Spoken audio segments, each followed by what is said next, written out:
So guys, আপনারা জানেন যে ইনফিনিক্স সবসময় বাজেট ছাড়া কিছু প্রোভাইড করতে চায় তাদের স্মার্টফোনে। এর আগের ভিডিওতে কিন্তু আমরা ইনফিনিক্স নোট 35 যে স্মার্টফোনটি সম্পর্কে জানাচ্ছি। আজকে আমরা এই স্মার্টফোনের pro version means Infinix note 30 pro এই স্মার্টফোনটি সম্পর্কে জানবো। আর আপনারা অবশ্যই জানেন যে গ্লোবাল মার্কেটে ইনফিনিক্স কিন্তু এটার তিনটা ভেরিয়েন্ট লঞ্চ করেছে। একটা হচ্ছে ইনফিনিক্স নোট 30, একটা হচ্ছে ইনফিনিক্স নোট 13 প্রো, আর একটা হচ্ছে Infinix note 35G।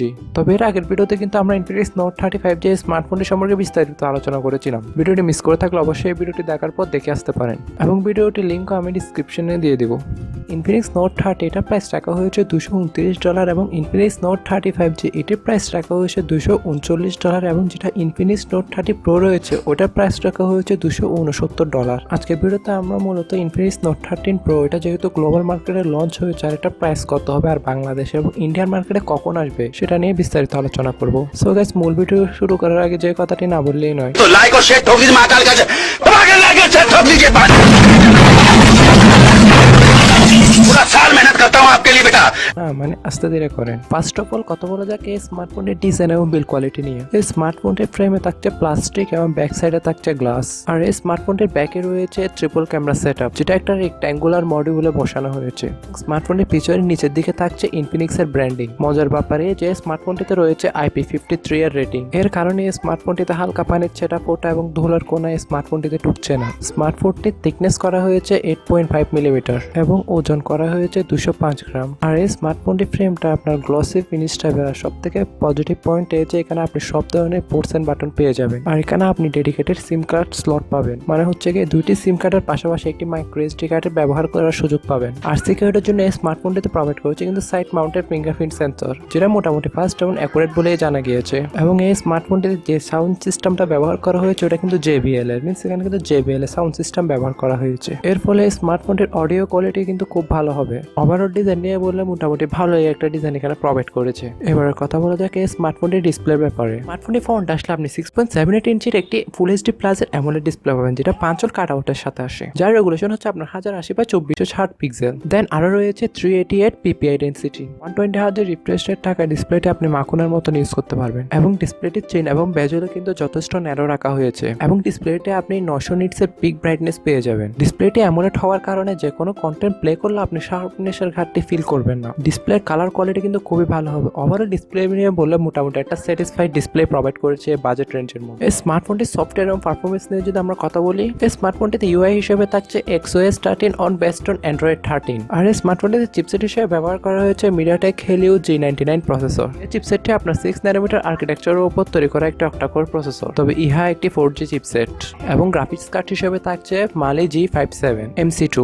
Mediatek Helio G99 এটা যথেষ্ট স্টেবল একটি প্রসেসর বলতে পারেন আপনি। আর এই চিপসেটটি থাকে স্মার্টফোনটিতে যে কোনো হাই লেভেলের গেম মিডিয়াম সেটিং আপনি ইজিলি প্লে করতে পারবেন। মিডিয়াম গেমগুলো মিডিয়াম সেটিং এ রেখে প্লে করলে তেমন ল্যাগ বা ফ্রেম ড্রপস এর ইস্যু লক্ষ্য করবেন না। বাট হাই এন্ড গেমগুলো যদি আপনি হাই গ্রাফিক্সে রেখে খেলেন তাহলে টুকটাক ল্যাগ দেখা দিতে পারে। তবে মাল্টিটাস্কিং সহ অন্যান্য কাজগুলো আপনি স্মার্টফোনটিতে অনায়াসেই করতে পারবেন। স্মার্টফোনটি আপনি বাজারে দুটি র্যাম ভ্যারিয়েন্টে অ্যাভেলেবল পাবেন, 8GB RAM 128GB internal storage, 8GB RAM 256GB internal storage. যার র্যাম টাইপ হিসেবে থাকছে LPDDR4X এবং স্টোরেজ টাইপ হিসেবে থাকছে UFS 2.2, যার মাধ্যমে মোটামুটি ভালো রিড এবং রাইটের স্পিডও পেয়ে যাবেন। এবারে কথা বলে দেখি স্মার্টফোনের ক্যামেরার ব্যাপারে। স্মার্টফোনের ব্যাকে আসলে আপনি ট্রিপল ক্যামেরা সেটআপ পাবেন, যার প্রাইমারিতে থাকছে 108 মেগাপিক্সেলের মেইন ক্যামেরা সেটআপ। দেন সেকেন্ডারিতে আসলে আপনি 2 মেগাপিক্সেলের একটি ম্যাক্রো ক্যামেরা সেন্সর পাবেন। দেন থার্ড আসলে আপনি 2 মেগাপিক্সেলের একটি ডেপথ ক্যামেরা পাবেন। হতাশাজনক এই যে দেওয়া হয়নি কোনো আলট্রা ওয়াইড, ব্যাপারটা আমার একটু খারাপ লেগেছে। দেন এখানে আরো একটি QVGA সেন্সরও রয়েছে। আর এর স্মার্টফোনটি ব্যাক ক্যামেরা দ্বারা আপনি 2K তে 30 FPS এর ভিডিওগুলো শুট করতে পারবেন। আর ফিউচার নিয়ে বললে ব্যাক ক্যামেরা ফিউচার হিসেবে থাকছে quad LED flash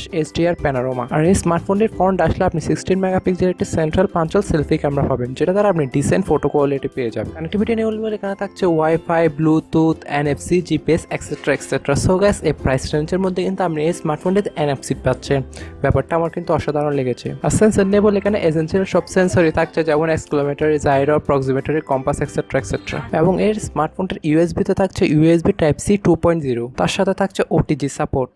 so guys, এবার এবারে কথা বলা যাক এই স্মার্টফোনের ব্যাটারি সেকশন নিয়ে। এই সম্পূর্ণ স্মার্টফোনটিকে ব্যাকআপ করার জন্য থাকছে 5000 mAh এর ম্যাসিভ একটি ব্যাটারি এবং বক্সের প্রোভাইড করেছে কিন্তু 68 ওয়াটের একটি ফাস্ট চার্জার। আপনি আপনার স্মার্টফোনটিকে 45 থেকে 50 মিনিটের মধ্যে 0 to 100% চার্জ করে নিতে পারবেন। এই স্মার্টফোনটি আপনার 50 ওয়াটের কিন্তু ওয়্যারলেস চার্জিংকেও সাপোর্ট করে। 5000 mAh ব্যাটারি দ্বারা আপনি মোটামুটি একদিনের মতন ব্যাকআপ পেয়ে যাবেন ইজিলি, এবং এতে আপনি রিভার্স ওয়্যারলেস চার্জিং এর সাপোর্টও পেয়ে যাবেন। এবার কথা বলা যাক এর মেইন পয়েন্ট এর প্রাইসিং এর ব্যাপারে। সো গাইস, এর মেইন পয়েন্ট এর প্রাইসিং এর ব্যাপারে বলার আগে যে কথাটি না বললেই নয়, আপনি যদি OTPB মিন্স আমাদের চ্যানেলে এখনো নতুন হয়ে থাকেন তাহলে প্লিজ চ্যানেলটি সাবস্ক্রাইব করে হয়ে যাবেন এই চ্যানেলের ফ্যামিলি মেম্বার এবং পাশে থাকা বেল আইকনটি অল করে দিবেন। স্মার্টফোনটি বেস ভ্যারিয়েন্টের প্রাইস ইন্ডিয়ান মার্কেটে রাখা হতে পারে 20 থেকে 22,000 রুপির কাছাকাছি, এবং ধারণা করা যাচ্ছে যেটা এক মাসের মধ্যে কিন্তু ইন্ডিয়ান মার্কেটে লঞ্চ হয়ে যাবে। আর বাংলাদেশে আসলে এই স্মার্টফোনটির প্রাইস মিন্স বেস ভ্যারিয়েন্টের প্রাইস রাখা হতে পারে 28 থেকে 30,000 টাকার কাছাকাছি, এবং বাংলাদেশেও এটা কিন্তু এক মাসের মধ্যে লঞ্চ হয়ে যাওয়ার পসিবিলিটিস রয়েছে। তবে এটা অফিসিয়াল ভাবেও লঞ্চ হতে পারে। ওভারঅল এই স্মার্টফোনটি আপনার কেমন লেগেছে তা অবশ্যই আমাদেরকে কমেন্ট করে জানাবেন। সো গাইস, আজকে ভিডিও এই পর্যন্ত। আশা করি সবার ভালো লেগেছে। সবাই